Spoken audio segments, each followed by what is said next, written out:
Depois de toda essa cerimônia, boa noite, meus irmãos. Deus abençoe.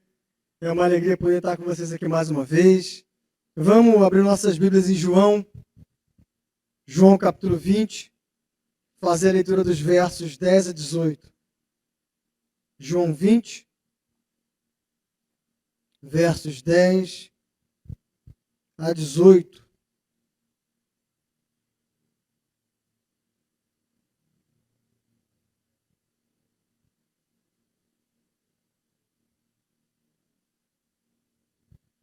João 20, 10 a 18, diz assim: Os discípulos voltaram para casa.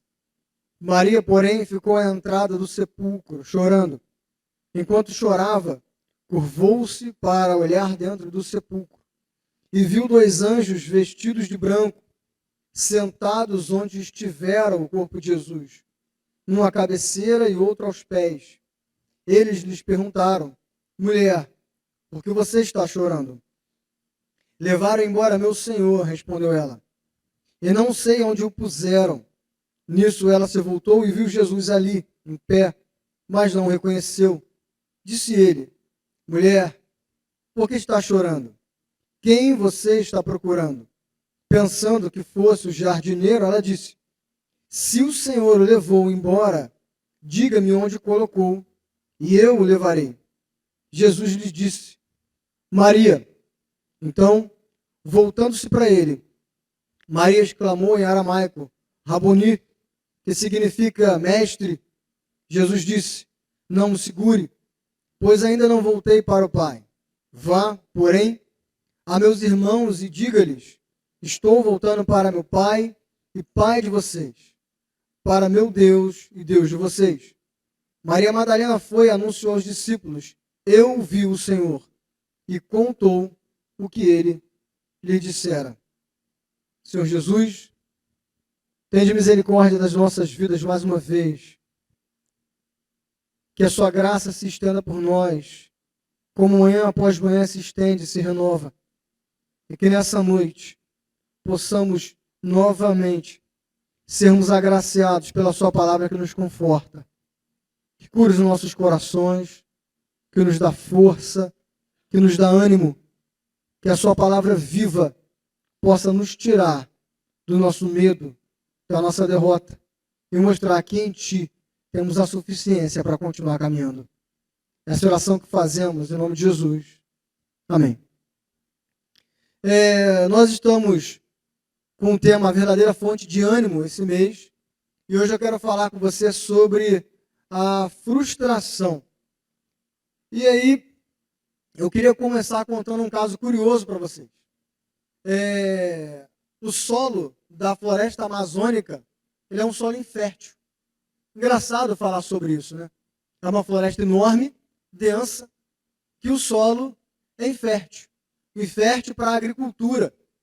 A fertilidade dela é trazida pelos restos das plantas que descem pelos rios e pelo humus, que é as plantas e frutas que caem, apodrecem, morrem naquele solo, e os nutrientes da morte dela traz vida para o território, para o solo da floresta amazônica.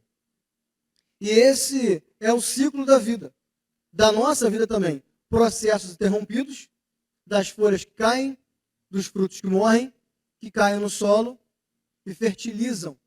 Esse é o processo da vida da floresta amazônica, esse é o processo da vida das nossas vidas. E nós temos certa dificuldade de entendermos a necessidade desse processo.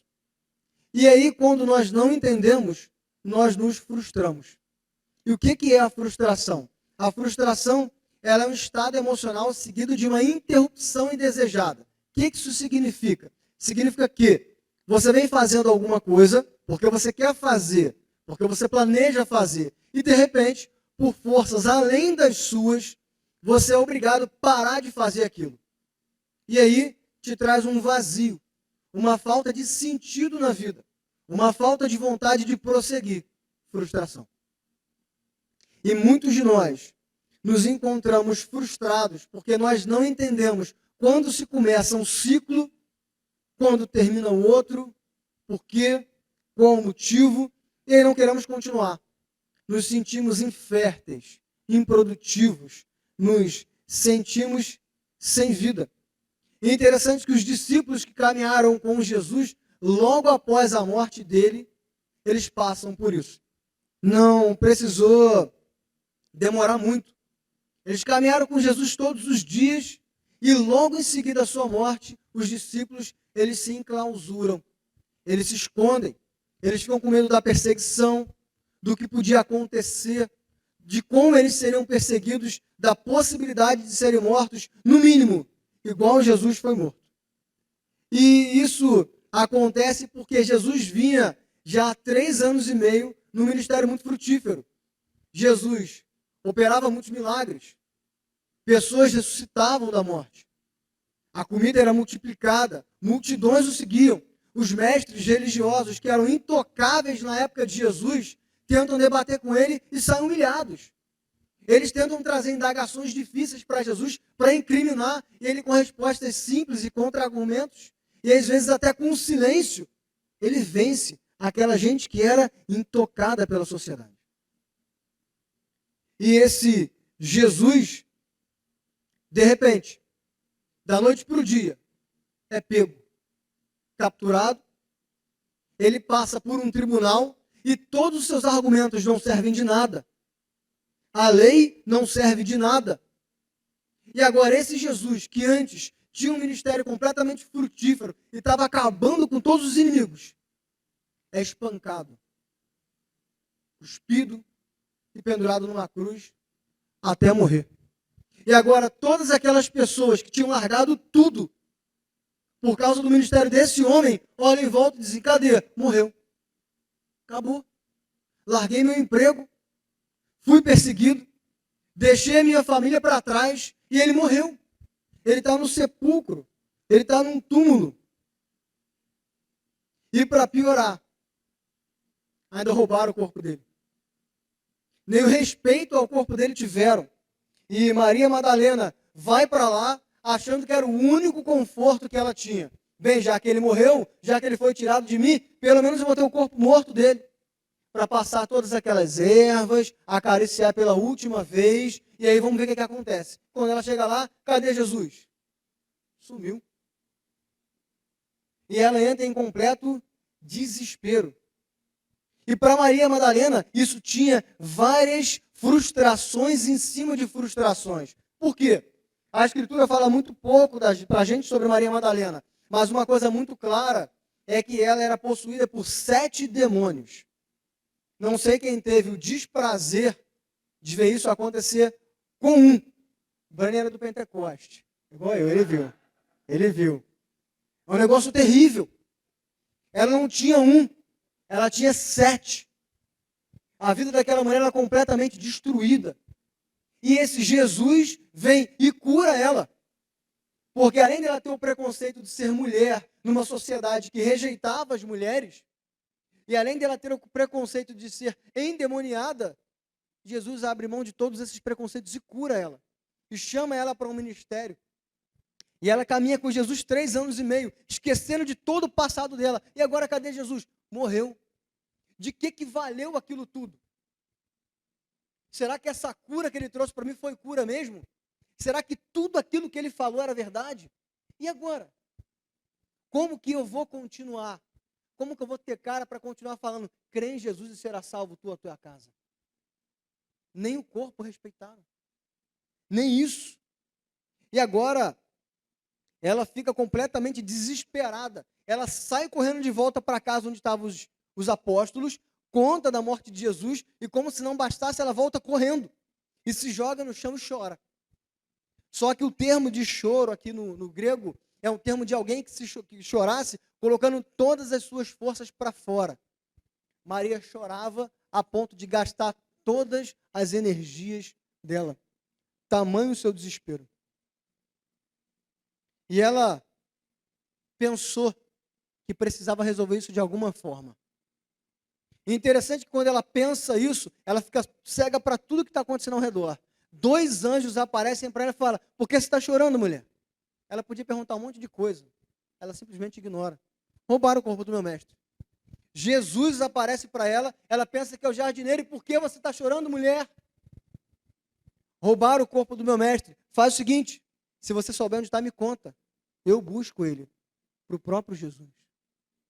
A frustração de Maria era tão grande que ela não se dava conta da realidade. A frustração cegou. E ao invés dela procurar um Jesus vivo que tinha prometido ressuscitar, ela só queria o quê? Um cadáver. Ela se contentava só com um corpo morto para chorar. Era o suficiente para ela. Ela não queria perder o pouquinho que tinha sobrado. E como Maria e como os discípulos, nós também muitas vezes somos alcançados pela frustração da noite para o dia.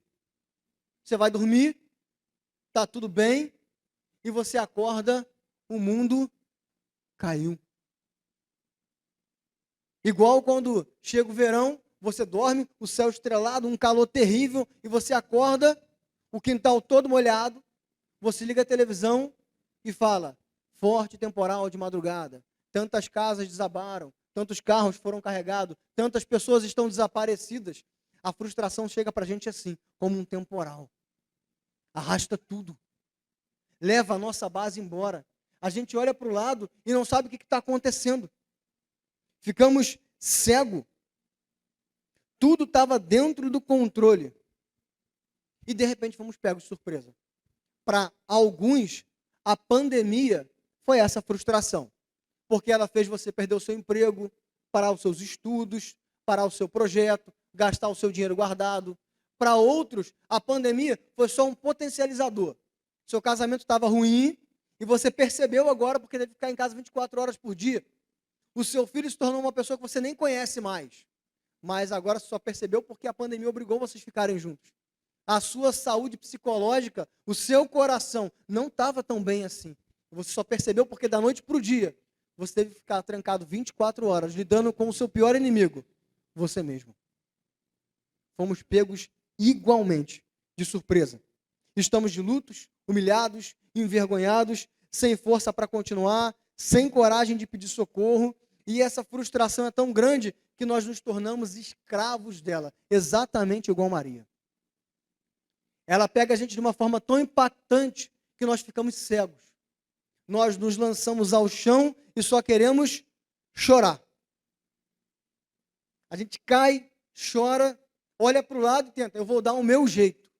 E tenta levantar. Alguns tentam levantar. Só que às vezes é pior. Porque você caiu, a queda foi feia, o desespero, a frustração, a vontade de resolver é tão grande que você nem para pensar o que aconteceu. Você só levanta, bate a poeira e segue.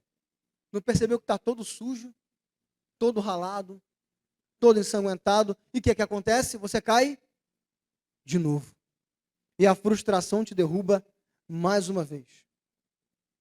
E aí, no final das contas, dentro do nosso coração, nós estamos vivendo como Maria. A gente não quer resolver a frustração em si. A gente quer continuar tendo um cadáver para continuar chorando sobre ele. A gente quer continuar tendo os nossos motivos para sofrer. A gente quer voltar, que tudo seja como antes e ter um casamento ruído para continuar lamentando sobre o casamento ruído. Ter o luto para continuar tendo a desculpa para chorar. Tendo a frustração para continuar caindo no chão. Quando alguém te perguntar, levanta, não posso levantar não. Porque eu tenho o meu cadáver para chorar sobre ele. No fundo, a gente quer se livrar da frustração só para ter de volta o motivo do nosso sofrimento. E não termos que prosseguir como Maria. Nós não queremos lidar com a realidade do fracasso, não queremos lidar com a realidade da dor, não queremos lidar com a realidade de que nós erramos muitas vezes. Nós não queremos entender que o humus precisa cair para a gente continuar frutificando e amadurecendo.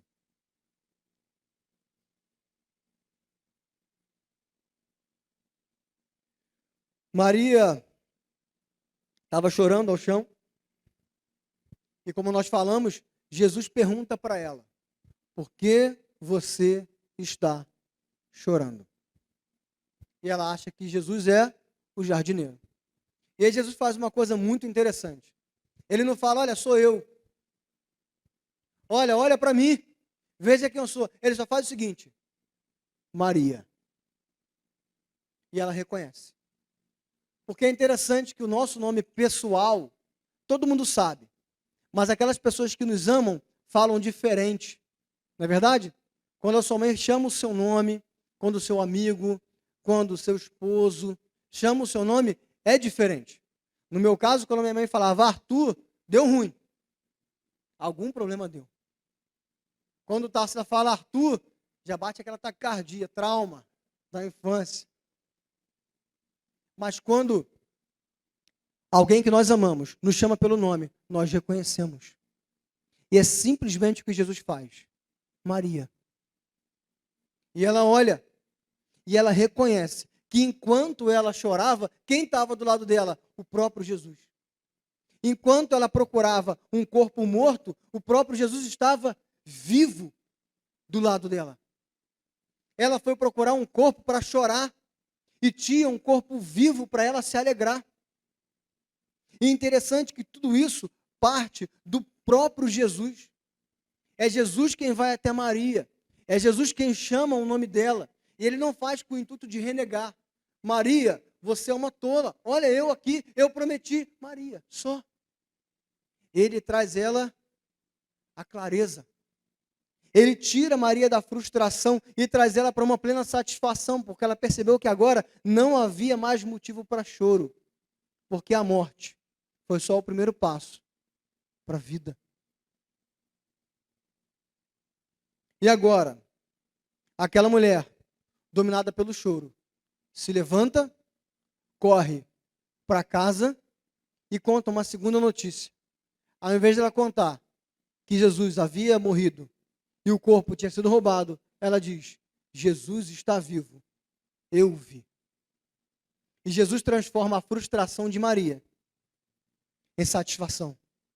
E agora, ela é a primeira testemunha de que Jesus cumpriu a sua promessa. E desse texto nós tiramos uma grande lição de que da mesma forma Jesus sempre permanece do nosso lado. Nós estamos caídos ao chão, chorando, nos lamentando, querendo ter um corpo para que chorar, mas Jesus está do lado dizendo o seu nome, o meu nome, tentando nos trazer a clareza, tentando nos fazer entender que os ciclos realmente se fecham e outros se abrem. Isso é necessário para que nós continuemos amadurecendo. Isso faz parte da vida. Quer você seja cristão, ateu, agnóstico, judeu, quer você seja o que for, os ciclos da vida existem e não tem para onde correr. Mas em Jesus nós conseguimos vencê-lo, porque Ele está do nosso lado. Ele nos dá a mão, Ele nos levanta, Ele nos traz a razão, Ele nos traz a clareza. Quer sair dessa sua zona de conforto, de desespero? Jesus está do seu lado. Ele te livra da frustração. Nós ficamos nos prendendo a cadáveres, mas Jesus quer nos dar a própria vida. Ficamos achando que o que passou é o melhor. O que passou, meus irmãos, sinto lhe informar, passou. Não tem como voltar atrás. Senta e chora um pouco. Não tem para onde você correr. Se você ficar tentando fazer com que passou, volte, você vai passar a sua vida inteira sentado no chão, chorando. Não vai voltar. Esquece isso. Eu quero que seja como era antes. Nem você é como era antes. Nem eu sou como eu era antes. Como que eu quero que as coisas sejam como era antes? No final das contas, é só desculpa para a gente não levantar e prosseguir. É só desculpa para a gente criar aquelas autossabotagens. Ah, eu não posso não porque eu tenho o meu cadáver. Eu não posso porque eu perdi o meu parente. Eu não posso porque eu estou desempregado. Eu não posso porque eu fui abandonado. Eu não posso porque. Só desculpa. É difícil? É muito difícil. Às vezes, a frustração é tão grande que parece que vai destruir a gente completamente. Quem nunca passou por uma frustração que você olha para o lado e falou, agora já era, irmão. Se alguma coisa não acontecer amanhã, eu acho que é um infarto. Ou eu vou na estrada e me jogo no primeiro carro que vier. Quem nunca passou por isso? E quantas vezes você pensou isso e a frustração passou? Mas às vezes nós queremos nos prender. Nós queremos o nosso cadáver. Mas em Jesus nós encontramos contentamento. Por mais que as coisas não voltem a ser como era antes. Por mais que você não possa voltar a ser criança. Quem dera voltasse para a casa do meu pai e não pagasse conta. Quem dera voltasse para a faculdade. Quem dera eu voltasse para os meus primeiros anos de casamento. Esquece isso. Entenda que em Jesus há contentamento. Há novo motivo para você levantar e continuar caminhando. Porque Jesus reescreve as nossas histórias. Ele reescreve as nossas vidas. Ele conserta tudo que está quebrado. Maria estava chorando a ponto de esgotar todas as suas forças. E agora, aquela mulher estava de pé dizendo, Jesus ressuscitou. Numa cultura em que as mulheres não poderiam ser testemunhas, porque só por serem mulheres eram indignas de serem testemunhas, para quem que Jesus aparece primeiro? Maria. Ele dá novo sentido para Maria viver. Uma nova alegria, um contentamento. Então, por mais que a sociedade nos considere indignos, por mais que a realidade pareça que vai nos destruir, Jesus pode reescrever a nossa história e nos trazer contentamento, satisfação, alegria. Porque a nossa suficiência não está nas coisas que nós podemos segurar com a mão, está em Jesus, que não cabe na nossa mão, muito pelo contrário, nós estamos na mão de poder do próprio Jesus. Esse é o nosso descanso. Essa é a nossa satisfação. Essa é a nossa alegria. De saber que a frustração é só um degrau para continuarmos crescendo, amadurecendo, conhecendo mais e mais Jesus todos os dias. Ele é a plenitude de quem nós somos. E quando Ele nos chama pelo nome, nós reconhecemos, porque Ele mesmo diz, eu sou o bom pastor e as minhas ovelhas reconhecem a minha voz. E como nós podemos ter tanta convicção? Porque, por mais que eu tenha falado várias coisas bonitas e agradáveis, a frustração ainda está aí. Ela ainda está batendo no seu peito. O culto vai acabar, você vai para casa, você vai ter que continuar lidando com ela. Como eu posso ter essa certeza? Essa certeza está presa a um fato que aconteceu há milênios atrás.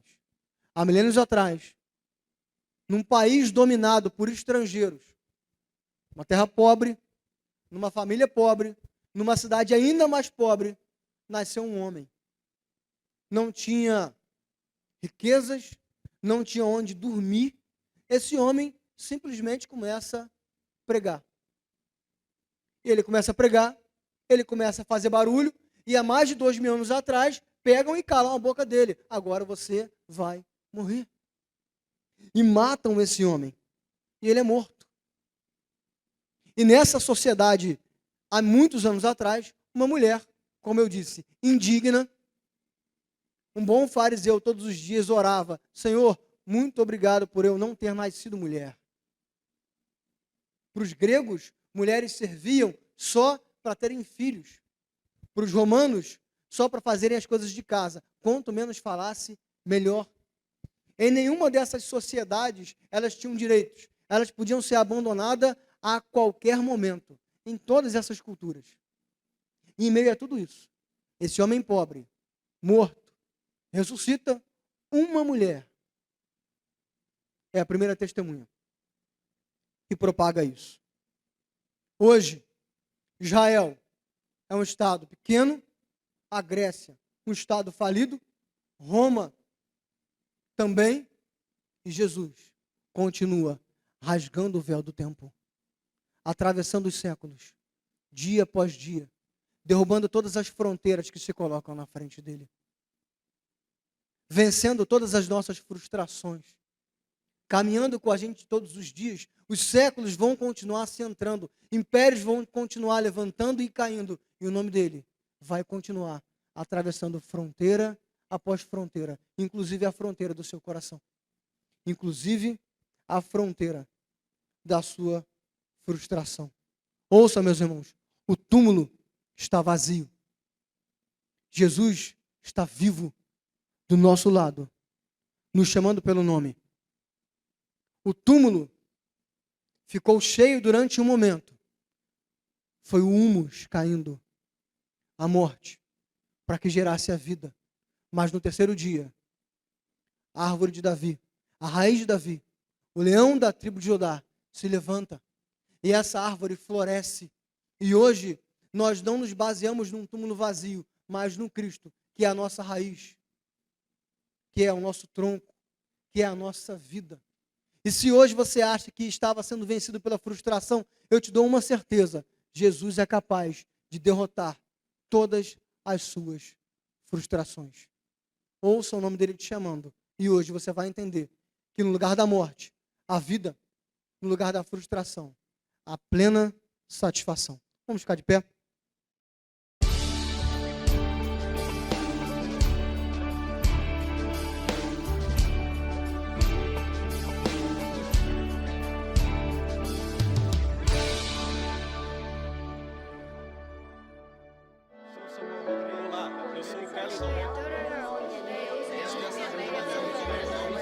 Igreja Presbiteriana do Brasil, há 160 anos, abençoando a nação brasileira.